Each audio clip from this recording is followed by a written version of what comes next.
Hey guys, welcome back.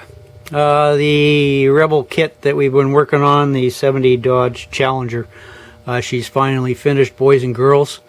Overall, it was a good kit to build. Didn't have any issues in it with it.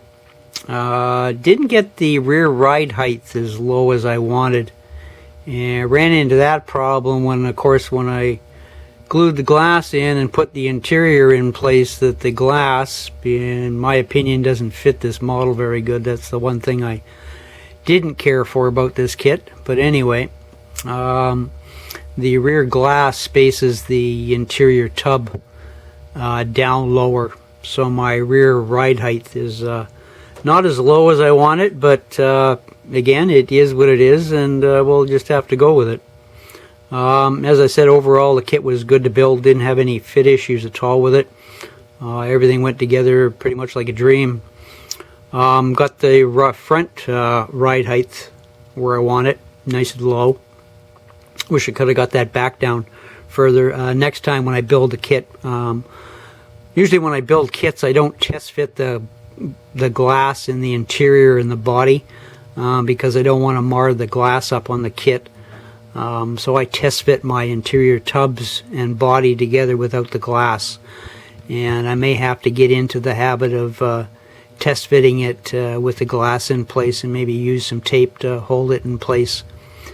So next time when I go to build a kit like this, we're going to test fit it with the glass, and we may have to shave the glass down on the bottom edge along the side here.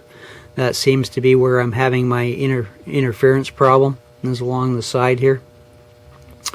So we've got it raised up in the back about, about 1/8 of an inch higher than I really wanted, but it is what it is, and that's all that it is. Changed the wheels up on it. I've got some wheels out of my stash, changed the tires up. Bottom side is not a whole lot to look at, as in most of my builds. Hang on a second. Ran the stock exhaust out to the end of the mufflers, cut the wraparound back tailpipes off. I don't like that look on this car at all. And used some solder from the back of the mufflers out the back end of the car and put some aluminum tips on them.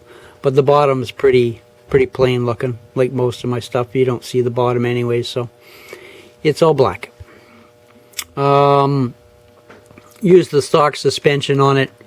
As in my previous video, I drilled a hole right through the frame, through one side, out the other, inserted a metal axle, fitted the wheels to the axle, and then once I had that worked out, I just went in with a set of side cutters and cut the axle between the frame rails out so the motor would fit in after I epoxied the axles in place. Rear suspension, we just cut the shackles off the back end, and had to shave the differential a little bit so it would fit under the tub. But yeah, the kit was good to build. I just went with a stock spoiler on the back, didn't use the raised one. Didn't like that look with this car. Everything else kind of came together pretty good. We'll swing it around and show you the motor we got in this baby. Hang on a second.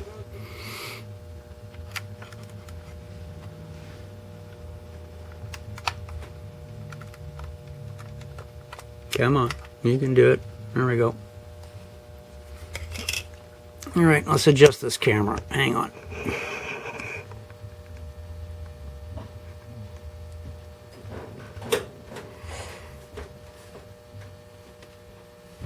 Motor went together good. Glad I went with a white engine on this car, because it kind of ties in with the interior color, and overall the purple firewall and inner fenders kind of frame the motor off nice. Went with my tri-carb or tri-air cleaner setup on it.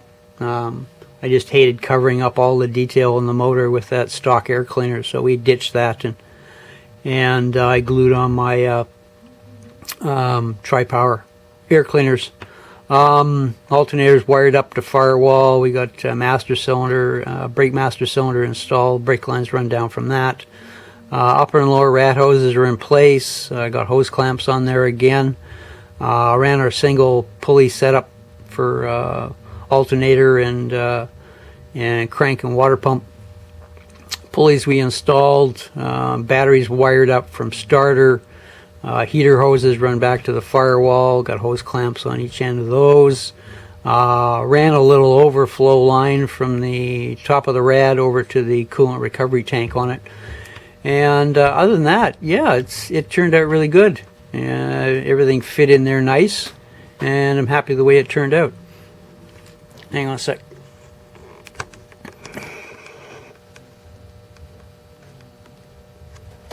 Watch me zoom the wrong way again. Oh, no, we got it right.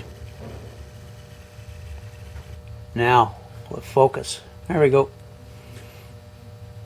That was a good build, boys and girls. I'm happy with it. Everything turned out pretty good. And the dust, man, oh man. Anyway, after the video, boys and girls, it's going to go into a case like all my builds and up on the shelf with the rest.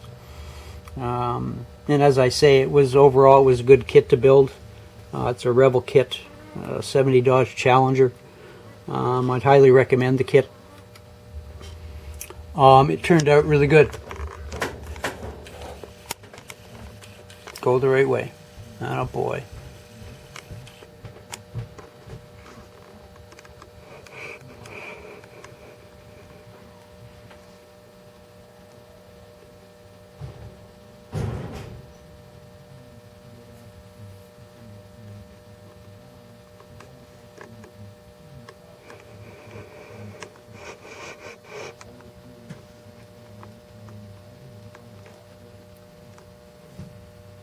Couple of things that we did.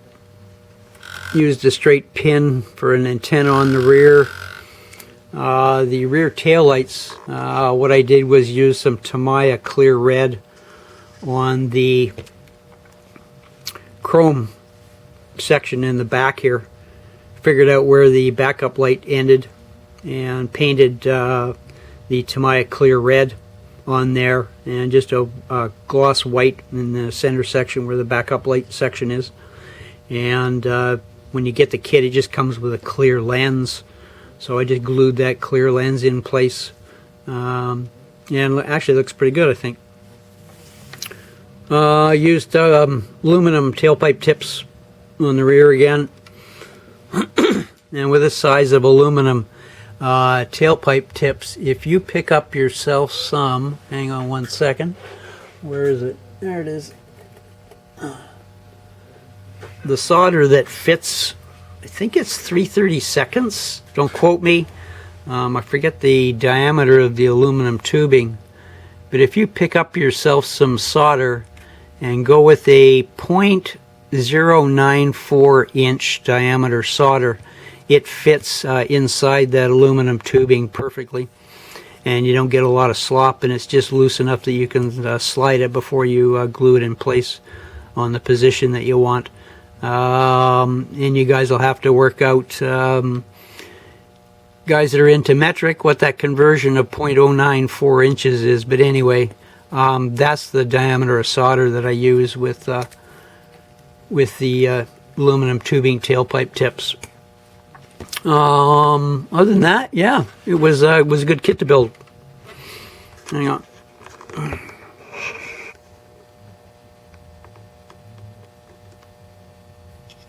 And the hood back on. There you go. There you go.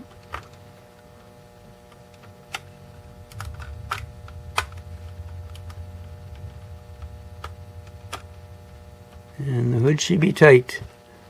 Come on. There we go.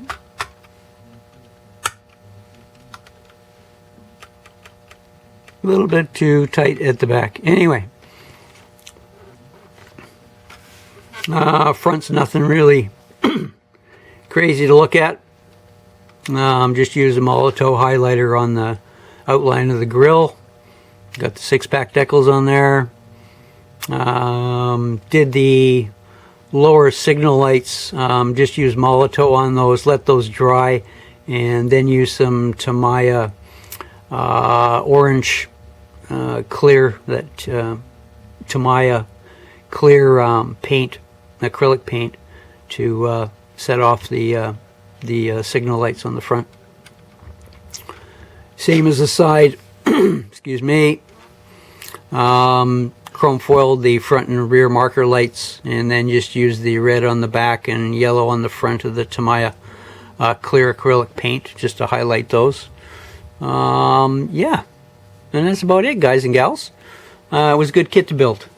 Alright, thanks for stopping by, and we'll talk to you guys soon, and we'll get you up to speed on what that kit that I've been dying to build. We're going to take 3 models and combine them, and I guess actually make 2 models, I guess you could say, or 1 set, we'll say. Anyway, we'll get you up to speed on what the new project is in the next few days. Alright, thanks for stopping by. See ya.